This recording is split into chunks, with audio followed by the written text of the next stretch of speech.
Helo a chroeso I sesiwn 3 adolygu ar gyfer iechyd y gofal cymdeithasol a gofal plant, gradd unigol, sef 1 TGAU, a mae'r arholiad allanol eleni ar yr 20 o Fai 2024. Yn amlwg, yn ystod y sesiynau diwethaf, I ni wedi bod yn edrych ar y ffactorau sy'n gallu effeithio ar ein iechyd a llesiant. Heddiw mewn paratoad ar gyfer yr arholiad ym mis Mai, I ni yn mynd I edrych ar gyfranogiad gweithredol, so active participation. I ni'n mynd I edrych ar gwydnwch, sef resilience. I ni wedyn yn mynd I edrych ar meddylfryd twf, growth mindset, ymwybyddiaeth ofalgar, ac yna amgylchiadau. Okay. Yn gyntaf heddiw I ni'n mynd I ffocysu ar gyfranogiad gweithredol, sef active participation.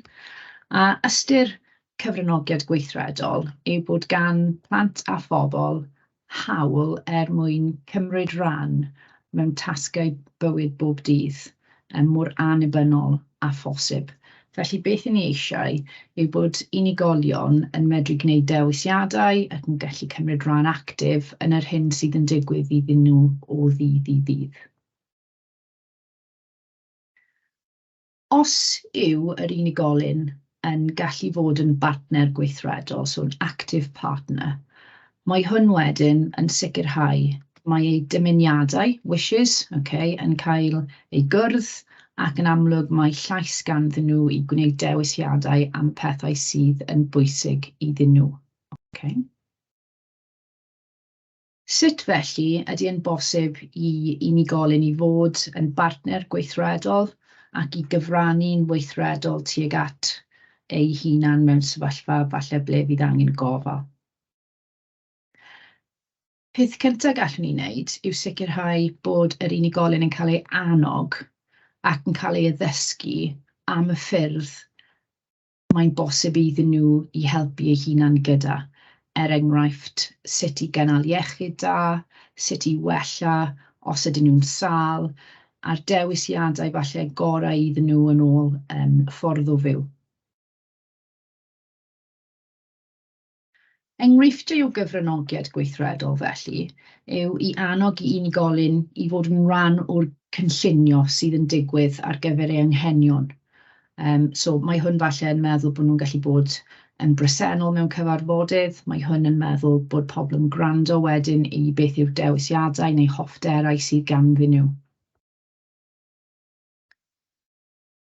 Yn yr un ffordd, mae'n bosib iddyn nhw I fod yn I rywun sydd falle'n darllenwyr brwd, I gallu darllen eto trwy falle defnyddio llyfrau sain os yw ei golwg wedi ei ymharu, neu falle ei gallu. So yn hytrach na bod yr unigolyn yn colli cysylltiad wedyn gyda'r darllen, fel roedden nhw'n darllen yn frwd yn y gorffennol, ydyn ni'n gallu addasu mwyn iddyn nhw I chwarae rôl actif wrth ddarllen yn y dyfodol.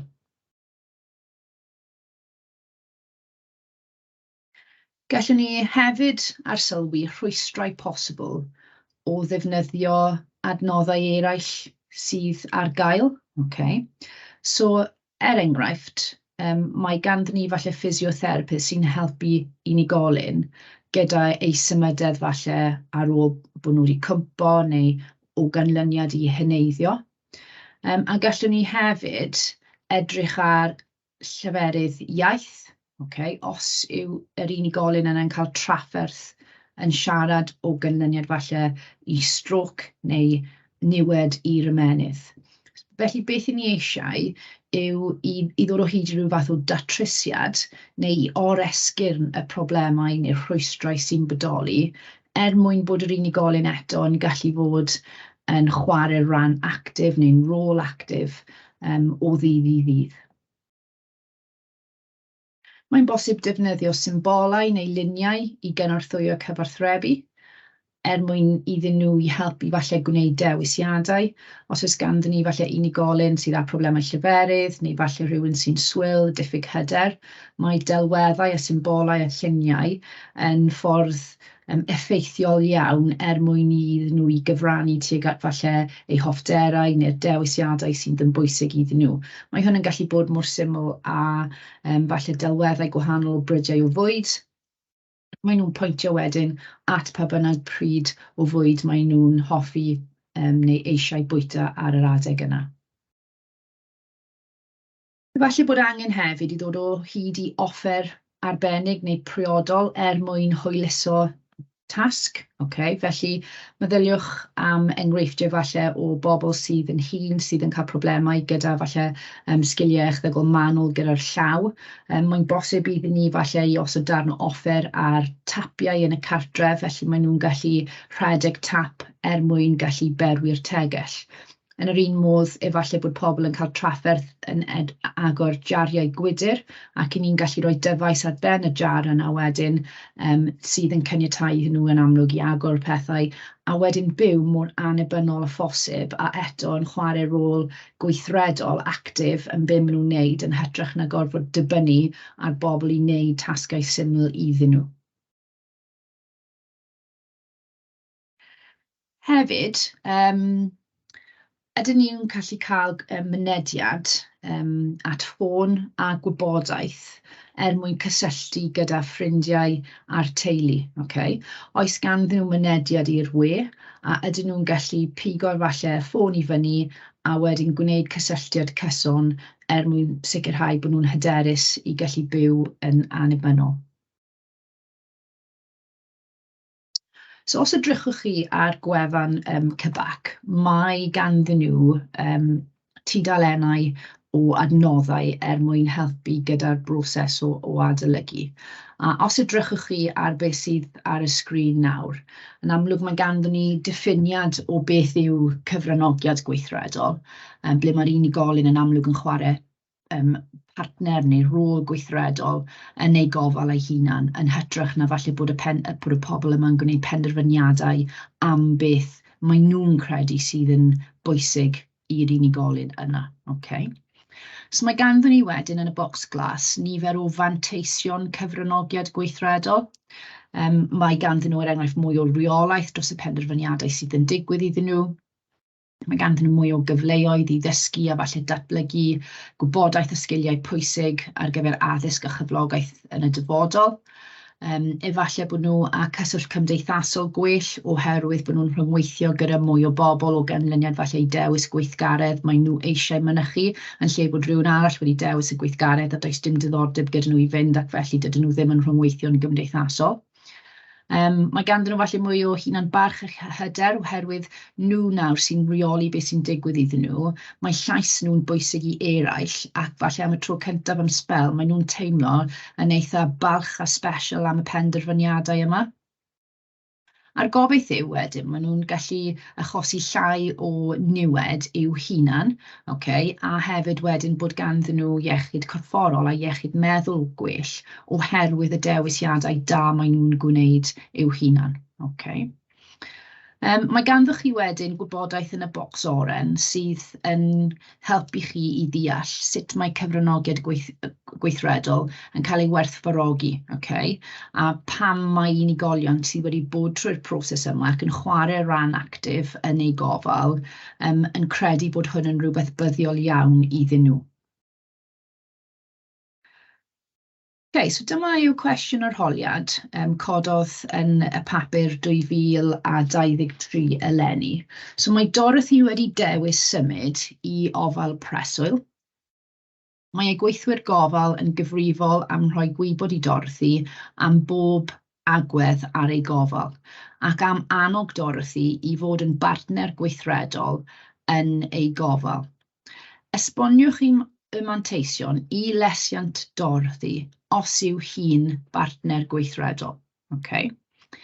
Mae'r cwestiwn falle chydig yn gamarweiniol oherwydd cyfranogiad gweithredol yw beth yn amlwg yw ffocws y cwestiwn ac felly'r ateb. Ond mae angen i chi ddeall yn amlwg, taw cyfranogiad gweithredol yw rhywun sy'n chwarae rôl gweithredol fel partner gweithredol yn y dewisiadau maen nhw'n gwneud i'w hunan. Ac os edrychwn ni nôl ar y diffiniad yn y gwyrdd, mae yn dweud fyna'n ystyried yn hunan, yn unigolyn yn bartneriaid gweithredol. Okay. Felly, yn yr achos yma, mae'n rhaid i chi nawr mynd ati i esbonio beth yw'r manteision yma a'r lesiant dorthi o ganlyniad iddi hi yn chwarae rôl gweithredol. Okay. Felly, y peth cyntaf edrychus i ar oedd, beth y'n ni'n disgwyl mwyn medru ennill marciau o'r band uchaf. Okay. So mae angen ymateb rhagorol sy'n dangos gwybodaeth a dealltwriaeth fanwl i egluro'r manteision bod yn bartner gweithredol ar les dorthi. Mae'r ymateb yn esbonio'n drylwyr ac yn cynnwys enghreifftiau perthnasol i ddangos yn glir y pwyntiau a wneud. Okay. Felly, dyma yw'r pethau byswn ni falle yn ystyried nesaf. Ydyn ni'n gallu cofio cod ar gyfer manteision partner gweithredol? Okay. Nawr mae gen i 3M, 3Ec a ll am y rhesymau yma. Okay. Y gobaith yw fe fydd mwy o hunan ymwybyddiaeth a gwell cyfranogiad yn y pethau sy'n bwysig iddi hi. Okay. So mwy o hunan ymwybyddiaeth, self-awareness, mae hi'n cyfrannu falle'n well yn ôl beth sydd yn digwydd iddi hi, sut mae hi'n bwyta, y gweithgareddau mae hi'n mynychu, pwy sy'n dod i siarad gyda hi, oherwydd mae'r pethau yma wedi selio ar y pethau sy'n bwysig iddi hi. Okay. Mae gyda hi mwy o annibyniaeth, independence, ac ymreolaeth o ddydd i ddydd. So hynny yw, mae hi'n reoli y pethau sy'n digwydd iddi hi, pa amser efallai mae hi'n deffro, ydy hi'n cael cawod cyn bwyta, beth mae hi'n gwisgo, a wedyn falle strwythur a trefn y dydd yn y cartref preswyl yma. Mae gyda hi manteision corfforol hefyd, o bosib hi sydd wedi dewis y gweithgareddau. Mae hi eisiau falle ymwneud gyda yn y cartref, a falle bod yna dawnsio enghraifft, bod mynd am dro o amgylch y cartref a'r gerddi falle agos iddi hi, ac o ganlyniad i'r dewisiadau yma mae hi'n teimlo rheolaeth dros. Mae'n bosib iddi hi wedyn i fod yn fwy actif yn y gorfforol. Eto, mae ganddi hi cyfleoedd i ddysgu a datblygu sgiliau gwybodaeth, addysg a chyflogaeth. Okay, so, o fewn sefyllfa dorthi falle, mae'r cyflogaeth nawr falle wedi digwydd, ond os ni'n ystyried ein addysg, okay, mae hi'n gallu addysgu ei hunan am sgiliau newydd enghraifft, sgiliau technoleg gwybodaeth, falle dysgu iaith gwahanol, efallai bod yna gêm, bwrdd newydd wedi dod i'r cartref. Mae ganddi hi nawr y cyfle i ddatblygu sgiliau am sut i chwarae yn effeithiol. Mae ganddi hi hefyd cyfle i leisio barn a gwneud penderfyniadau am y pethau sy'n bwysig iddi hi, ac felly mae pobl yn gwrando. So felly enghreifftiau syml fan hyn yw, fel dwedais i yn ôl strwythur y dydd, pam sydd mae'n codi, pam sydd mae'n mynd i gwely, be mae'n neud gyntaf wrth i hi godi o'r gwely, be mae'n bwyta, pwy sy'n dod i ymweld gyda hi, ac yn y blaen. A mae hi wedyn yn mynegu beth yw ei dymuniadau, ac mae pobl yn gwrando i'r dymuniadau yma.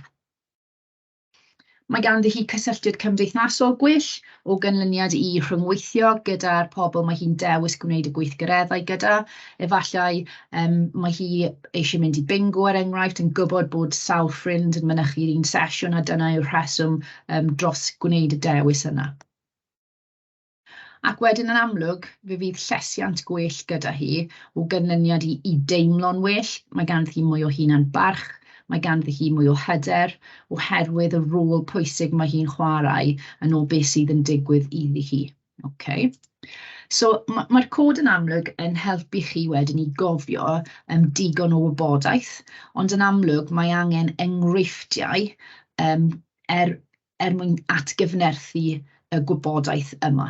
Okay.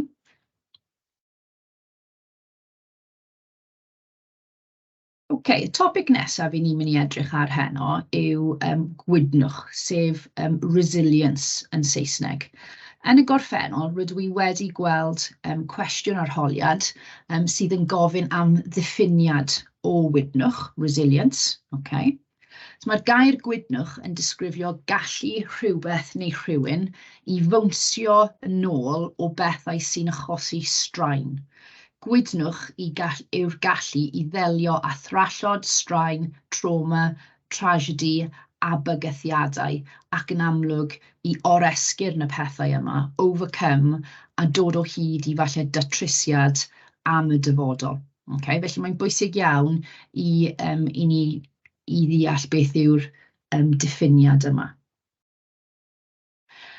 Yn anffodus, nid yw babanod neu plant yn cael ei eni gyda gwydnwch. Mae hwn yn rhywbeth sydd yn datblygu neu meithrin dros amser ac yn seiliedig ar brofiadau mae'r babi plentyn yna yn cael. So mae rhai plant yn gallu meithrin gwydnwch yn hawdd iawn, tra falle bod angen rhywfaint mwy o gymorth ar blant eraill. So roedd ei enghraifft really syml i chi. Efallai mae angen datrys problem, falle bod ganddyn ni sialens heriol i wynebu, a fe fydd llawer o blant yn dangos dyfal barhad, perseverance, ac wedyn yn goresgyrn y broblem, tra bod eraill falle yn rhoi'r ffidil yn y to yn weddol sydyn. So, os ydyn ni'n person gwydyn, a resilient person, mae llawer o fanteision o hyn. So, falle rydw i'n person wedyn sy'n llawer fwy tebygol o gymryd risgs yn y dyfodol, oherwydd fi wastad yn teimlo gallwn ni wastad datrys y broblem neu rheoli'r problem, a falle dysgu o hynny. Rydw i'n gallu bod yn chwilfrydig iawn, hoffi darganfod pethau, hoffi falle rhoi her neu sialens i fy hunan. Rydw i yn person sydd yn archwilio, rydw i falle eisiau dod o hyd i falle, fel dwedais i, heriau, rydw i'n arbrofol iawn gyda fy mywyd a dewisiadau o bethau rydw i'n gwneud. Rydw i'n ymwybodol o fy nghyfyngiadau, limitations, ac yn fodlon gwthio fy hunan y tu hwnt i y cyfyngiadau yma. So, gallwch chi weid, fy mod i'n gwthio fy hunan y tu fas i'r ardal ble rydw i'n teimlo'n cyfforddus, out of my comfort zone. So, yn hytrach na falle bod fi'n llwyddiannus trwy'n amser yn fy ardal rydw i'n cyfforddus, comfort zone, rydw i eisiau herio fy hunan, a rydw i'n gwthio fy hunan felly tu hwnt i'r ardal yna. Rydw i'n eitha optimistaidd am bethau, gan edrych ar pethau mewn ffordd positif. Rydw i'n gallu datrys problemau yn weddol syml, ac hefyd rydw i'n hoffi falle gweld gwendidau yn fy hunan ac wedyn adeiladu ar y fethiannau o'r gorffennol a dysgu o'r profiadau yna. So, y pethau falle sy'n dylanwadu ar faint o wydnwch sydd ganddon ni fel person, yw ydyn ni'n cael ei symbolu yn feddyliol? Oes yna ysgogiad yna? So, ydw i'n cael fy herio? Ydy fy ymenydd i yn gorfod gweithio'n galed yn ddyddiol a datrys problemau? Neu ydy mam a dad yn datrys y problemau yma drostoch chi, a does byth cyfle gyda chi falle i gorfod datrys unrhyw beth eich hunan? Ydych chi â cartref sydd yn ddiogel, a cynaladwy? So, ydych chi'n gwybod bod gyda chi to i'ch ben eich pen, bod gyda chi bwyd, bod gyda chi cysgod, a bod chi'n ddiogel yn yr awyrgylch i chi'n byw? Oes ganddoch chi preifatrwydd yn eich cartref? A hefyd, ydych chi yn ystyried, os oes camgymeriadau yn digwydd, bod hwnna'n rhywbeth lle gallwch chi dysgu yn hytrach na cael ei gosbi. A oes ymlymiad cynnar wedi digwydd sydd yn gadarn, so attachment gyda eich brif ofalwyr, mae hwnna'n caniatáu wedyn i'r person yna falle i fod yn fwy o wydnwch na eraill. Ydyn ni yn cydymffurfio gyda rheolau a chyfreithiau cyson, okay? A mae yna ffiniau yna gyda ni, boundaries am reswm, ac mae'r reolau falle a'r ffiniau yn helpu ni wedyn i wybod beth sy'n gywir a beth sy'n anghywir. Okay. A wedyn, ydw i'n derbyn anwyldeb a gofal gan eraill, felly affection. Nawr, os 'y ni'n gallu dweud bod y pethau yma'n bresennol ym mywyd person, mae'r pobl yma'n fwy tebygol felly i gael gwydnwch da yn y dyfodol, okay? Ac wedyn pam mae falle tragedy yn digwydd, pam mae rhywbeth ofnadwy yn digwydd, i ni'n gallu bwnsio yn ôl fel petai oherwydd mae gyda ni nifer o bobl falle sydd yn ein gallu helpu ni, mae gyda ni ffrindiau, teulu a rhwydwaith da, mae gen i cartref sy'n ddiogel. Okay? Ond yn anffodus wedyn, okay, mae rhai ffactorau falle sydd yn digwydd o fewn ein camau bywyd yn gallu dylanwadu ar llai o wydnwch, neu person sy'n cael problemau wedyn yn datblygu gwydnwch. Okay? So, yn yr achos yma, y ffactorau sy'n gallu cyfrannu neu'n dylanwadu ar eich gwydnwch mewn ffordd negyddol yw, ydyn ni falle wedi dioddef o gamdriniaeth, okay? Oes diffyg oedolion yn fy mywyd i fel plentyn? Ydw i'n dioddef o dlodi? Okay. Ydw i falle wedi dod i Brydain i fyw oherwydd rhyfel? Okay. Neu diwylliant o drais yn o ble rydw i wedi cael fy magu? Oes yna trychinebau naturiol sydd wedi digwydd yn fy ardal sydd falle wedi effeithio ar fy emosiynau? A wedyn, ydw i wedi dioddef o gofal gwael neu esgeulistod yn ystod fy mhlentyndod. Okay. Nawr, y tuedd yw, os i ni yn rhywun falle sydd wedi dioddef o un o'r ffactorau yna, yn anffodus wedyn, mae'r person yna a llai o wydnwch, ac wedyn pam mae problemau neu anhawsterau'n codi, dydyn nhw ddim yn gallu ymateb a bwnsio nôl cystal ar bobl sydd ar ffactorau cadarnhaol, felly y teulu, teimlo'n ddiogel yn eich cartref, bod gyda fi falle rhwydwaith o bobl. Okay. Meddylfryd twf wedyn yw growth mindset. Okay. So, gyda growth mindset neu meddylfryd twf, dyma yw rhywun sydd yn teimlo bod nhw'n gallu reoli a gwella gallu eu hunan trwy falle dysgu a gwella perfformiad neu gwella dealltwriaeth o faes arbennig. Okay. So meddylfryd twf wedyn yw'r syniad bod chi'n gallu datblygu eich gallu, datblygu eich sgiliau, ac wedyn buddsoddi digon o ymdrech mwyn astudio a ennill falle cymhwysterau, gwella eich perfformiad, neu dod yn person gwell. Okay? A chi'n gweld eich meddwl fel rhywbeth sy'n tyfu trwy profiadau sydd yn digwydd i chi. Mae cael meddylfryd twf yn ddefnyddiol iawn mwyn i ni gallu dringo'r ysgol falle o fewn y byd gwaith, mwyn i ni gallu herio ein hunan a gwybod does dim ots bod ni'n methu oherwydd mae methu yn mynd i helpu fy nealltwriaeth. Okay? Ond wedyn, bydd hwn yn helpu ni gyda gwynebu heriau yn y dyfodol. I ni'n gweld ymdrech fel ffordd i wella ein gallu. Okay, so dwedwch bod gen i offer gymnasteg a mae gen i falle bocs rydw i eisiau gwneud naid stradl dros y bocs yna, a pob tro rydw i'n ymgeisio, rydw i'n methu.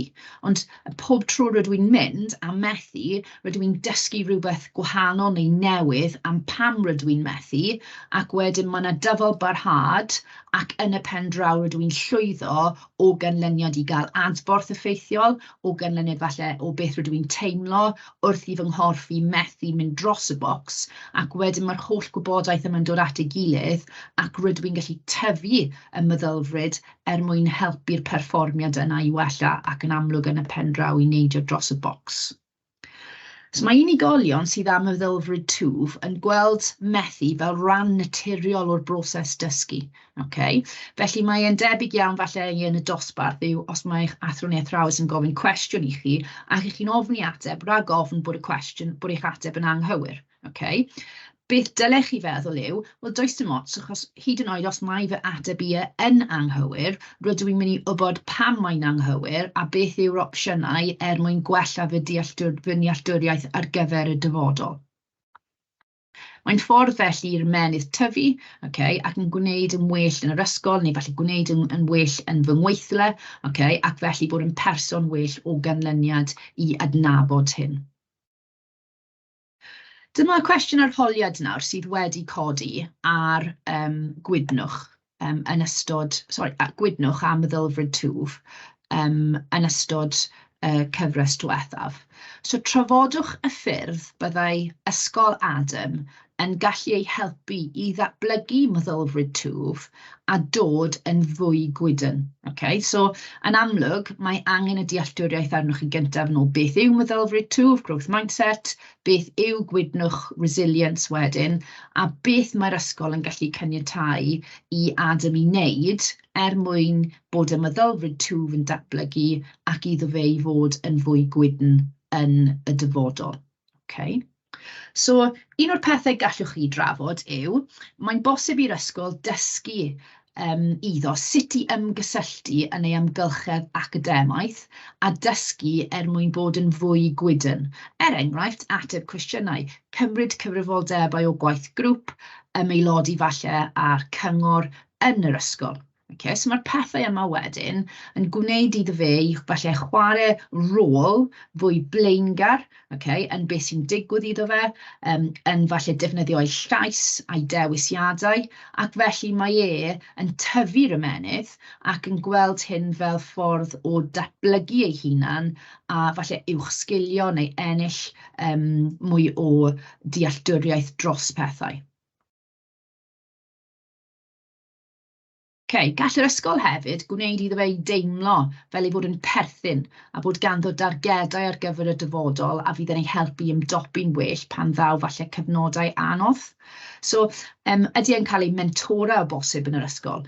Ydy ei athrawon pwnc yn gosod targedau iddo fe ac iddo fe i fod yn ymwybodol o beth yw ei gryfderau a gwendidau ac wedyn gosod heriau neu sialensau realistig iddo fe mwyn gallu cyflawni reina yn y dyfodol. Ac wedyn yn amlwg os yw e'n cyflawni reina, mae wedi tyfu'r meddylfryd twf o ganlyniad i wynebu heriau a dod o hyd i datrysiad a trial a gwella. Mae'n bosib iddo fe i ffeindio cysylltiad gyda model rôl cadarnhaol yn yr ysgol. Okay, bod hwn falle yn athrawes, pennaeth blwyddyn, efallai swyddog o'r chweched dosbarth. Okay? Ac wedyn mae e'n teimlo bod e'n perthyn a bod e'n datblygu gwydnwch wedyn o ganlyniad i arsylwi ar y model rôl cadarnhaol yma wedyn ac yn dysgu ohonyn nhw. Os yw wedyn Adam yn amlwg yn gwynebu cyfnodau lletwyth neu'n anodd, mae'r ysgol yn ailgartref iddo, a mae e'n teimlo wedyn yn saff ac yn ddiogel, efallai bod e'n bosib mynychu sesiynau lles, okay, bod e'n gallu cael cyfnodau tawel gyda staff arbennig sy'n gweithio yn yr ysgol mwyn helpu liwio ei hunan trwy'r gyfnodau yma. Okay, a fel dwedais i, gallu mynychu gwersi lles, fod yn rhan pwysig mwyn iddo fe i reoli ein deimladau. Okay. Mae'n bosib iddo cymryd rhan mewn gweithgareddau, llais y disgybl. Okay. Mae'n bosib i gyfrannu falle i'r cyngor ysgol, fel dwedodd y pwynt cyntaf, a hefyd o bosib mynychu sesiynau cwnsela neu gweld nyrs ysgol os oes un ar gael. Efallai hefyd mae'n gallu mynychu clybiau y tu allan i orau'r ysgol, mwyn dod o hyd falle i ei ddawn greadigol, cerddorol, chwaraeon, ac falle gwirfoddoli, helpu pobl sydd yn iau yn yr ysgol. So mae yna llwyth o enghreifftiau fan hyn o sut mae'r ysgol yn gallu helpu datblygu meddylfryd twf mwyn iddo fe i fod yn person fwy gwydyn. Okay. Okay, topic nesaf heno yw beth yw ymwybyddiaeth meddylgar, mindfulness. Okay. Efallai bod rai ohonoch chi eich hunain yn ymarfer ymwybyddiaeth meddylgar ac yn defnyddio'r techneg yma i rheoli eich emosiynau. Okay. So, ymwybyddiaeth ofalgar yw ffordd o dalu sylw i'r presennol gan ddefnyddio technegau fel myfyrdod, anadlu a yoga. Okay. So, cymryd amser allan o falle eich problemau a'ch anhawsterau a jyst canolbwyntio ar eich hunan fel ydych chi reit nawr. Okay. So, ydyn ni falle yn gallu anadlu mewn ffordd cyfforddus ymlaciedig, ydyn ni'n gallu gwrando i gerddoriaeth sy'n gwneud ni deimlo llai o straen, ydw i falle'n gallu gwneud ymystyniadau fel rhaglen yoga mwyn i fi tawelu fy falle meddwl a'i deimlo'n well. So, pam ydyn ni'n defnyddio ymwybyddiaeth meddylgar? Mae'n helpu ni fod yn ymwybodol o sut ni'n teimlo, okay, o fy meddwl, a hefyd bod fi ddim yn cael fy llethu neu gorlethu gyda pethau sydd yn gwneud i fi falle i deimlo yn drist, yn bryderus ac yn y blaen. Dwi'n gallu reoli'r pethau yma trwy cymryd seibiant ac wedyn mynd i rando falle i fy gerddoriaeth, mynd am dro, okay, anadlu mewn system effeithiol. Mae gan ymwybyddiaeth ofalgar wedyn y potensial i rywun i deimlo'n fwy cadarnhaol a fy ngrymuso, empower, trwy lleihau teimladau cas, teimladau negatif, tristwch, iselder ac yn y blaen. Mae ymwybyddiaeth ofalgar hefyd yn helpu gyda sawl cyflwr gwahanol. So, os ni'n edrych ar straen, os ni'n edrych ar gorbryder, iselder, os mae gen i amddygiad caethiwys fel defnyddio alcohol sylweddau, gamblo. Okay. Mae hwn yn rhoi cyfle i fi i lleihau y tensiwn yma a cael gwared o falle poen corfforol sydd gen i, falle hiriad y galon sydd falle yn rasio o ganlyniad i'r straen sydd yn dod. Okay. Cwestiwn arholiad felly ar ymwybyddiaeth ofalgar. So, disgrifiwch sut byddai cael gwersi ymwybyddiaeth ofalgar yn yr ysgol yn gallu helpu person sydd yn y cam bywyd glasoed. So, os ni'n edrych ar y person sydd yn cam bywyd glasoed, beth ni'n meddwl ohonyn nhw, falle yw person sydd yn gorfod delio gyda llawer o newidiadau corfforol, okay, yn amlwg maen nhw'n mynd trwy glasoed, mae'r corff yn newid, mae falle rhwydwaith ffrindiau yn newid, mae yna llawer o straen sy'n dod o addysg, o ysgol, o cymhwysterau, aroliadau ac yn y blaen. So, os ydw i yn cynnal sesiynau neu gwersi ymwybyddiaeth ofalgar yn yr ysgol, sut mae hwn yn gallu helpu rhywun? Okay. Felly pethau byswn ni'n edrych ar gyfer marciau llawn, okay, yw disgrifiad cywir ac addas i Katie. So Katie yw'r unigolyn yn yr achos yma. Okay. So efallai mae Katie neu y person sydd yn glasoed yn llawer llai debygol o boeni am bethau. Mae'n helpu wrth lleihau tyndra a bod hi wedyn yn cael cyfle i ymlacio. Mae'n helpu iddi hi wedyn i gysgu yn well. Mae'n helpu hi delio gyda sefyllfaoedd yn well neu'n haws yn y dyfodol. So, os yw i yn gwynebu heriau, okay, os yw i wedi gorlethu gyda gwaith cartref, bysai'r ymwybyddiaeth ofalgar yma yn cyfle iddi hi gallu cael llonydd, cymryd falle seibiant fel dwedais i, ac wedyn reoli'r sefyllfa yma yn well. Mae'n helpu hi gyda rheoli teimladau a hefyd reoli'r meddwl. Okay, mae'n gwella iechyd meddwl Katie hefyd, dwi ddim yn teimlo falle mor wael, okay, mor drist, mor unig. Mae'n gallu helpu hi ffocysu ei hunan a hefyd mae'n helpu hi os yw pethau anffafriol yn digwydd eto yn y dyfodol. Okay? So mae yna llwyth gormod o atebion fan hyn yn ôl sut bysau gwersi ymwybyddiaeth ofalgar yn gallu helpu rhywun yn glasoed. Ond dyma yw'r fath thema byswn ni yn disgwyl ohonoch chi, os oedd falle cwestiwn yn gofyn i chi am cam bywyd oedolaeth. Okay? Yr unig peth sydd angen i chi wneud fan hyn yw i feddwl am enghreifftiau sydd falle'n fwy perthnasol wedyn i oedolyn i gymharu â glasoed. Okay? So falle helpu i berfformio'n well yn y gweithle, helpu i gael perthnasoedd gwell gyda aelodau o'r teulu, mae hi'n cysgu yn well, falle yn fwy drefnus wedyn yn ystod bywyd pob dydd ac yn y blaen. Okay. Y peth olaf i ni'n mynd i edrych ar heno yw amgylchiadau sy'n disgwyliedig ac yn anisgwyliedig. Okay? So expected and unexpected situations, circumstances. Mae angen i chi i adnabod beth yw'r amgylchiadau sy'n debygol o ddigwydd i ni, so disgwyliedig, ac fel arfer mae'r mwyafrif o rhain yn pethau cadarnhaol, ac wedyn yn anffodus mae'n rhaid i ni edrych am y pethau o bosib sydd yn gallu digwydd i unigolion sydd ychydig yn annisgwyl. Okay.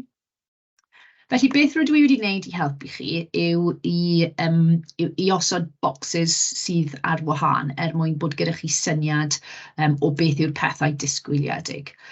So, yn yr achos yma, os ydych chi'n oedolyn, neu falle bod chi'n dechrau teulu, bod brawd neu chwaer yn dod i'r byd hefyd, bod chi'n mynd i dechrau addysg a hefyd gorffen addysg, bod chi'n mynd i gweithio ac hefyd bod chi'n mynd i falle newid cyflogaeth ac yn y pen draw ymddeol, retire. Mae pawb yn mynd i fynd trwy glasoed, neu chi'n mynd i falle symud allan o tŷ eich rhieni a byw gyda partner, bod yn rhan o bartneriaeth sifil neu priodi. Efallai hefyd i chi yn mynd i mynd trwy'r menopause. Okay. So pethau anisgwyliedig sydd ganddyn ni wedyn yw ysgariad, divorce, fy mod i'n dioddef o damwain, anaf neu salwch difrifol iawn, rydw i yn dioddef o anabledd, a dydw i ddim wedi cael ei eni gyda'r anabledd yna'n amlwg. Mae yna profedigaeth mynd i fod bereavement, so hynny yw pobl yn marw yn fy mywyd i, ac wedyn o bosib symud i ofal preswyl. Okay. Nawr, mae yna llawer o gwestiynau wedi codi, bys ni'n dweud sy'n tariff is. Okay. So, dim ond chydig o farciau'n unig, mwyn i chi dangos eich dealltwriaeth o os yw digwyddiad bywyd yn ddisgwyliedig neu'n anisgwyliedig. Okay? So mae'r enghraifft sydd ganddyn ni ar y bwrdd gwyn nawr, y gwerth dwyfac. Okay? So fan hyn, maen nhw'n gofyn i chi ticio y ddwy enghraifft o ddigwyddiadau bywyd disgwyliedig. So rydw i'n disgwyl yn amlwg dechrau gweithio, rydw i hefyd yn disgwyl priodi yn y dyfodol. Nawr, os ych chi'n edrych ar yr opsiynau sydd ddim wedi ticio, so ysgariad, profedigaeth, bereavement, damwain difrifol, nid yw rheina'n pethau sydd yn ddisgwyliedig. Okay? So mae'n bosib i chi ennill marciau syml fyna.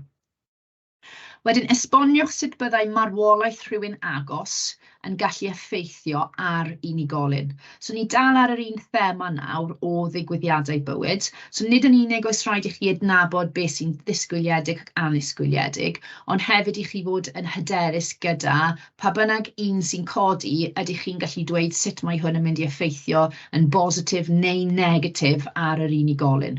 Okay? So, yn yr achos yma, rydw i wedi edrych ar y ffactorau corfforol. Okay, so, efallai dydw i ddim yn cysgu mor dda, dydw i ddim yn bwyta diet iachus, dydw i ddim yn cynnal fy hylendid trwy ymolchi, falle brwsio danedd, oherwydd does dim yr awydd gen i wneud e. Yn ddeallesol, dydw i ddim yn gallu'n cael yn bwytio, mae'n effeithio ar falle fy mherfformiad yn y gwaith neu yn yr ysgol, a does dim diddordeb gen i falle i ymchwilio neu darllen neu ennill mwy o ddealltwriaeth am dopigau sy'n bwysig i fi. Yn emosiynol yn amlwg, mae yna llawer o effeithiau fan hyn. So rydw i'n drist, rydw i'n unig, rydw i'n ofnus, mae llawer o straen, falle bod yn sioc i fi oherwydd bod y marwolaeth yn sydyn, a rydw i'n teimlo'n weddol isel. Ac wedyn yn amlwg yn gymdeithasol, rydw i'n colli'r person yna, felly rydw i'n teimlo'n unig ac ynysig, isolated.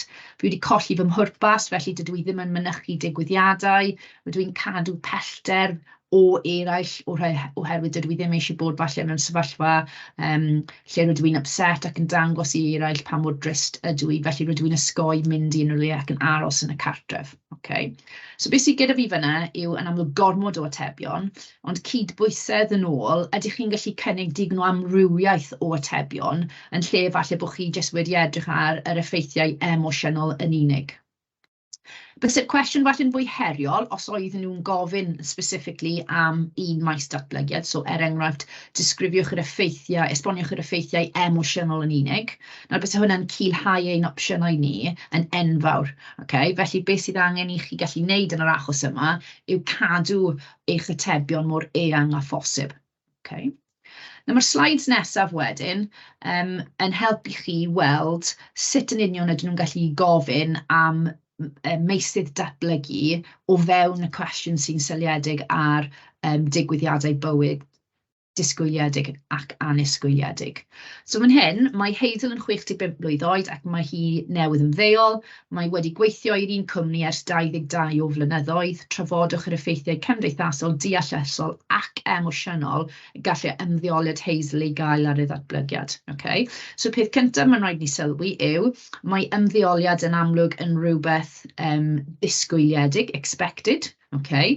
Ond wedyn sut mae hwn yn effeithio arni hi'n gymdeithasol. Okay. So yn gymdeithasol gallai Hazel colli ffrindiau, so rhywbeth negyddol felly. Mae'n colli cyfleoedd i gymdeithasu oherwydd dwi ddim yn y gwaith rhagor. Ond hefyd, gallwch chi weid ar y llaw arall, mae ganddi hi mwy o amser i gymdeithasu a ffrindiau a'i theulu sydd ddim yn y gwaith, a o bosib dechrau hobïau neu diddordebau newydd ble mae'r pobl yma yn mynd i fod. Yn emosiynol wedyn, mae'n gallu teimlo'n ysgafnach, okay? Hynny yw yn hapus, okay? Boddhad, llai o straen oherwydd bod hi wedi ymddeol, okay?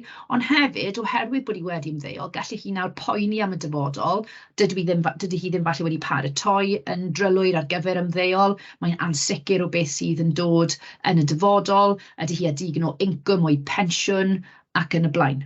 Okay?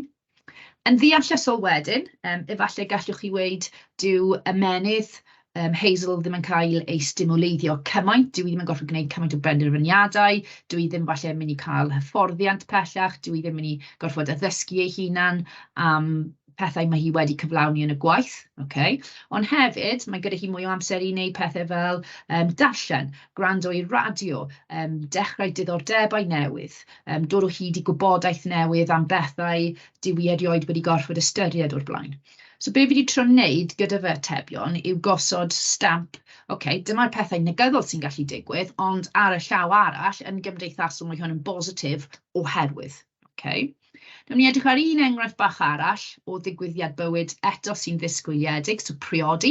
So mae Hayden a Beth yn ei 30au ac wedi bod gyda'i gilydd yn fwy na 5 mlynedd. Yn ddiweddar, gwnaethon priodi, trafodwch yr effeithiau cymdeithasol ac emosiynol y gall priodas ei gael ar ei ddatblygiad. Okay?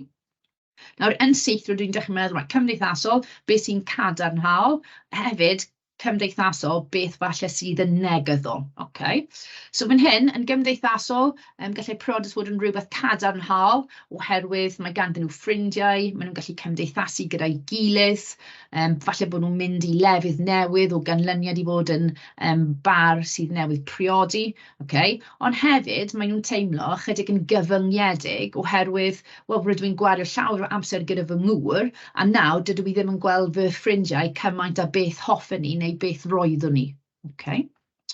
Yn emosiynol wedyn, eto, teimlad o ddiogelwch, o sicrwydd, hapusrwydd fy mod i wedi priodi, ond hefyd falle pryder oherwydd mae hwn yn gallu achosi anhawsterau yn y dyfodol. Okay? Ydw i falle nawr yn dechrau cwmpo mas, okay? A mae yna straen a phryder yn dod oherwydd ein bod ni wedi priodi, a falle mae yna llawer o gwasgedd arno ni, falle ymddwyn neu gwneud pethau oherwydd bod ni'n par sydd newydd priodi. Okay?